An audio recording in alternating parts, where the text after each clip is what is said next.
हमारे गांव की एक प्यारी सी सुबह थी।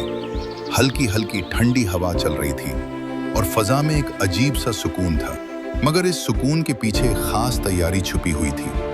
हम सब सुबह सवेरे उठे तो देखा कि बड़े से सहन में देग चढ़ी हुई है। देगों में सफेद चावल दम पर लगे हुए थे और साथ ही गोश्त का सालन आहिस्ता आहिस्ता पक रहा था। इसकी खुशबू पूरे गांव में फैल रही थी। जाओ जल्दी चारपाइयां ले आओ।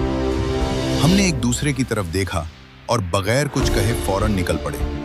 मैं और मेरे दोस्त तेज कदमों से चारपाइयां लेने चले गए। रास्ते में हल्की हंसी मजाक भी चल रही थी।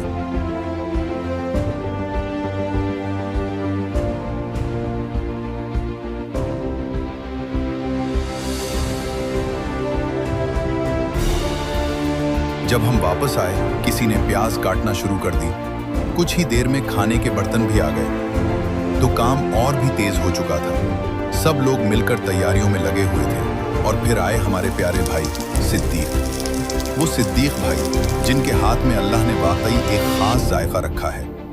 उन्होंने बड़े सुकून और मोहब्बत से गोश्त का सालन तैयार किया। हर चम्मच में जैसे मोहब्बत घुली हुई थी और हर खुशबू में एक दुआ। सब लोग खामोश हो गए और हमारे मरहूमीन के लिए दुआए मगफिरत की गई। फातिहा खानी हुई। हवा में एक अजीब सी खामोशी और एहतराम भर गया।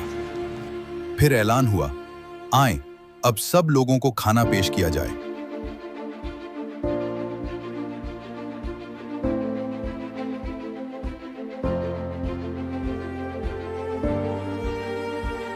लोगों को सफेद चावल और गोश्त का सालन पेश किया जाने लगा। हर प्लेट के साथ एक रिवायत, एक याद और एक मोहब्बत भी पेश की जा रही थी। फिर हमारी बारी आई। हमें गोश्त का सालन और सफेद चावल दिए गए।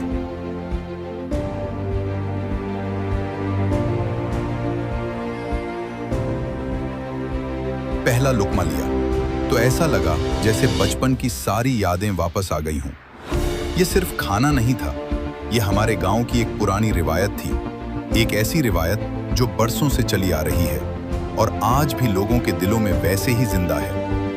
आज भी जब सफेद चावल और गोश्त का सालन बनता है तो लोग सिर्फ खाने के लिए नहीं बल्कि उन यादों को जीने के लिए बेताब होते हैं।